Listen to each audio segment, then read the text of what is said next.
dans ma vie. Christ accomplira une belle œuvre dans ma vie.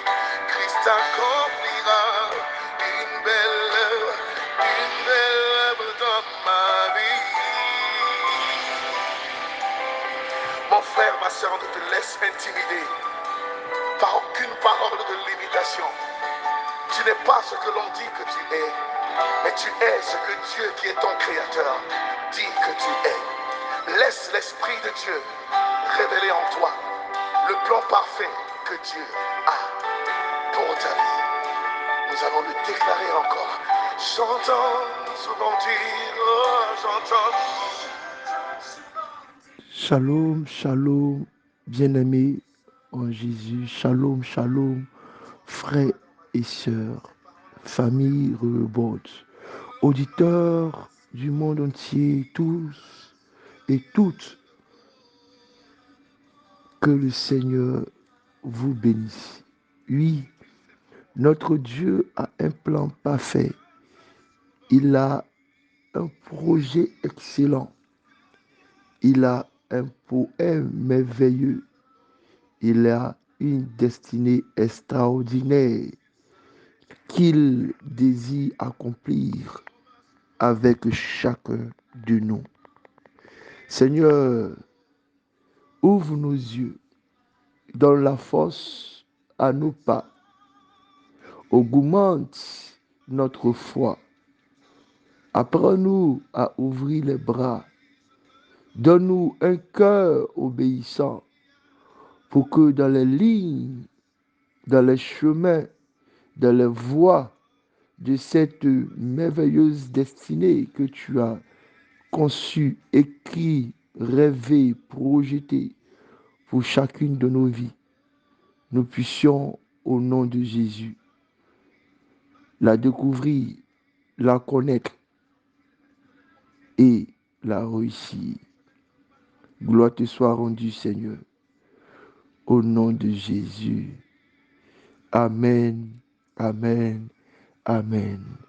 Bien-aimés, nous sommes dans le cadre du pain quotidien, cette plateforme que le Seigneur nous donne pour que nous recevions notre nourriture. Il a dit, l'homme ne vivra pas seulement de pain, de nourriture, de croissant, de chocolaterie, de lait chaud, de thé, de tisane, de café, mais l'homme vivra de toute parole qui saute de la bouche de l'Éternel. Et Dieu s'est choisi des canaux, Dieu s'est choisi des personnes, Dieu s'est choisi une communauté, Dieu s'est choisi un espace où il veut vous dispenser, il veut déposer, il veut remuer les belles paroles qu'il a enfuies pour chacun de nous. Recevez de là où vous êtes la parole de Dieu qui produira en vous ce qu'elle doit produire au nom de Jésus. Nous sommes dans le mois d'avril et aujourd'hui, vendredi 14 avril 2023, nous avons comme thème du jour Providence du ciel. Et je veux rappeler pour cette semaine que nous sommes en train de méditer sous le thème Né pour une mission. Et tout le mois d'avril, nous avons comme thème Accomplir sa destinée. Accomplir sa destinée.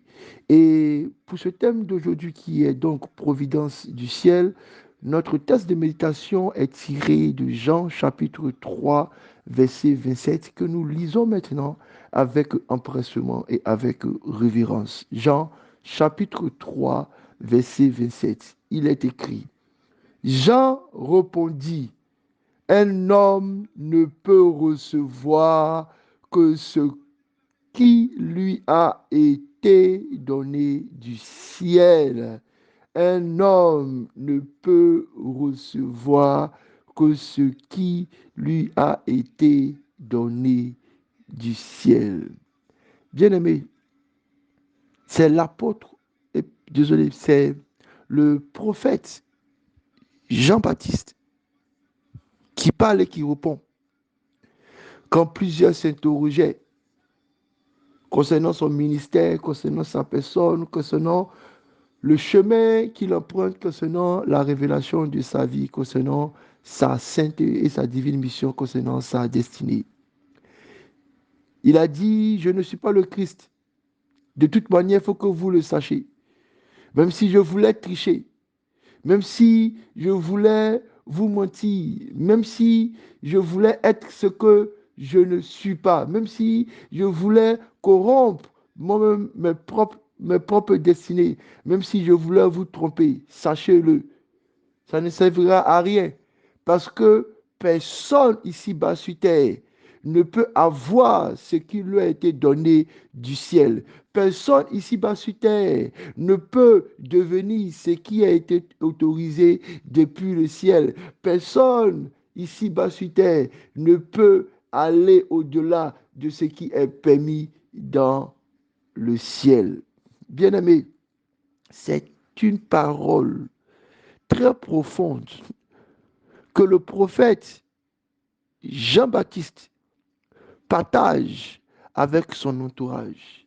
Et cette question et cette réponse qu'il donne à cette question est très importante pour nous. Né pour une mission, pour le thème de notre semaine, nous fait comprendre qu'il y a des missions qui ne sont pas les nôtres, pour lesquelles nous ne devons pas devenir des faussaires. Et malheureusement, ce qui arrive dans notre vie, dans notre marche, c'est que Satan essaie de nous donner une autre image, de corrompre notre vision, de détruire le message réel de Dieu qui est enfoui en nous depuis des générations et même avant l'existence de notre réalité ici-bas sur terre, pour nous donner devant son miroir de convoitise, devant son miroir de mensonges, une vue, un chemin, une mission qui n'est pas nôtre. Et c'est ce qui fait que souvent, nous marchons, nous sommes épuisés, nous sommes troublés, nous sommes bouleversés, nous avons l'impression de poursuivre le vent. C'est effectivement la réalité de tous ceux qui, dans la vie, n'ont pas encore compris qu'ils sont nés pour une mission et que le Seigneur a mis déjà en eux le maximum de ressources, le maximum de grâce pour pouvoir réussir. Bien-aimé, un homme ne peut recevoir que ce que lui a été donné du ciel. Un homme ne peut recevoir que ce qui lui a été donné du ciel. Le ciel a donné quelque chose. Le ciel a écrit quelque chose. Le ciel a planifié quelque chose. Le ciel a projeté quelque chose. Bien-aimé, pour ta vie, Dieu a écrit quelque chose. Dieu a écrit quelque chose. Quand nous avons ouvert ce mois avec le thème Accomplir sa destinée, la première semaine, nous avons parlé des prophéties de destinée. Pour nous faire comprendre à chacun qu'il n'y a pas seulement qu'une seule prophétie qui est relâchée sur notre vie, pour nous permettre de découvrir notre chemin, notre marche. Tout le long de notre vie, il y a beaucoup de prophéties que nous pouvons glaner. Avant nous, après nous, il y a beaucoup de prophéties qui ont été données pour nous permettre, nous, de pouvoir découvrir les sillons, les traits de Dieu pour notre vie. Et pour cette semaine, nous avons parlé des prophéties de destinée. Nous avons pris le temps de regarder les multiples prophéties qui ont été annoncées dans la Bible concernant la vie de Jésus. On a vu dans Ésaïe qu'une prophétie avait donné son nom. On l'appellera. Dans Michée, qu'une prophétie avait dit où il allait naître et quel était l'environnement de sa croissance. De toi sortira. On a vu aussi que dans Luc, il y a eu la prophétie qui disait qu'il sera un signe du prophète Simon qui était dans le temple et de la prophétesse Anne. On a vu dans Actes aussi que nous sommes des promesses divines et que Jésus était une promesse divine que Dieu avait donnée depuis des années à Adam et Ève en disant, de toi sortira celui qui écrasera la tête du serpent. Et nous avons compris que Jésus avait plusieurs buts qu'il avait réalisés avec Adam, qu'il avait réalisé avec Noé, qu'il avait réalisé avec Abraham, qu'il avait réalisé avec le peuple d'Israël, qu'il avait réalisé au travers des prophètes, au travers de ses saints serviteurs, au travers de Daniel, au travers de Joseph, au travers de la vie d'Esther, au travers de Ruth, qu'il y avait plusieurs buts de sa vie qui ont été déroulés jusqu'à ce qu'il naisse.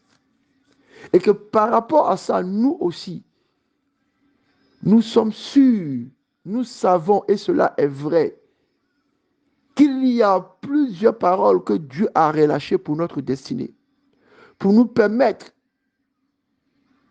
d'arriver à l'accomplir. Et cette semaine, et en ce dernier jour, le vendredi, nous parlons de la providence du ciel, comme pour être une conclusion, pour nous faire comprendre que oui, nous sommes nés pour une mission. Et pour cette mission, les ressources, les compétences, les talents, tout ce dont nous avons besoin se trouve dans le ciel. Et que cette mission est connue d'avance. Et que cette mission est établie. Pour cette mission, nous avons un environnement, nous avons tout. C'est pourquoi le lundi, nous avons parlé de chaque jour qui était inscrit pour cette mission. Ce calendrier, cet agenda divin. Le mardi, nous avons parlé de cet établissement, de ce couronnement, de ce positionnement que Dieu a fait pour nous. Le mercredi, nous avons dit qu'il nous avait mis à part, mis de côté, parce que nous-mêmes, nous sommes une part de l'Éternel. Nous sommes un don que Dieu fait pour notre vie, pour notre humanité aussi, pour nos parents, pour nos familles, pour notre communauté. Et que parce que nous sommes nés pour une mission, Dieu nous a préparés et il continue de nous préparer et il continue de travailler dans nos vies. Bien-aimé, si tu veux accomplir ta destinée, sache en cette semaine que tu es fait pour une mission écrite dans le ciel. Une mission globale, une mission spécifique, une mission quotidienne, une mission générationnelle, une mission aux multiples bras. Dieu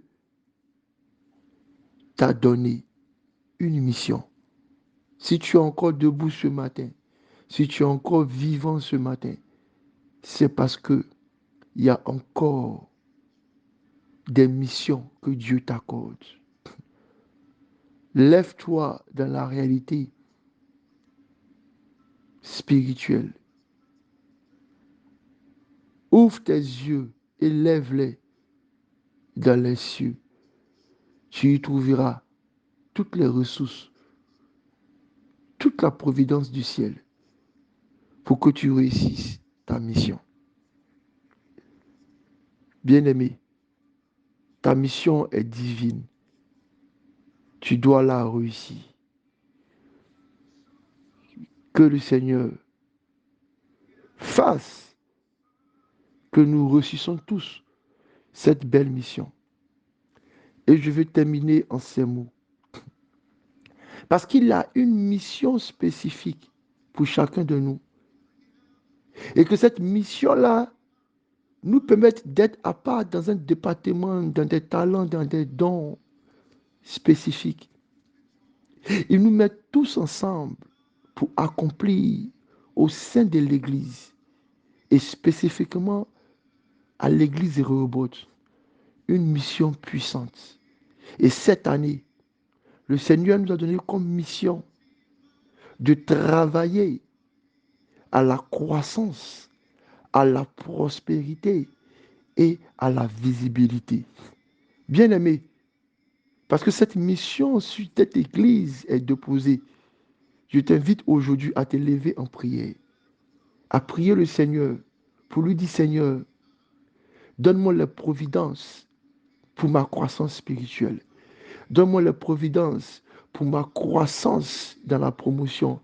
Donne-moi tous les éléments nécessaires pour que je puisse croître devant toi et devant les hommes.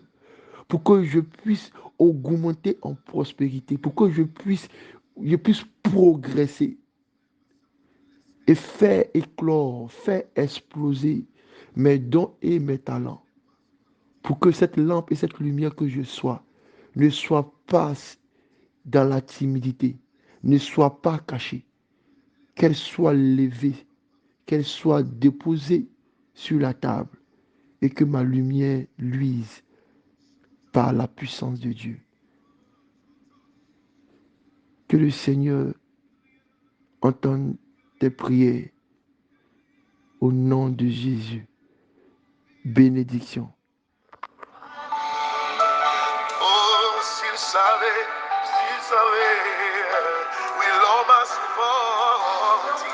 souvent dit que rien de beau ne sortira de ma vie. Mais tant que Christ bâtit ma vie, et tant que Christ bâtit ma vie, et quand lui je me confie, tout devient possible. Sans que Christ bâtit ma vie, et quand lui je me confie, toute chose devient possible. Tant que Christ bâtit ma vie, tant qu'il reste le frontier de ma vie, et qu'en lui je mets toute ma confiance, rien n'est impossible. Tout devient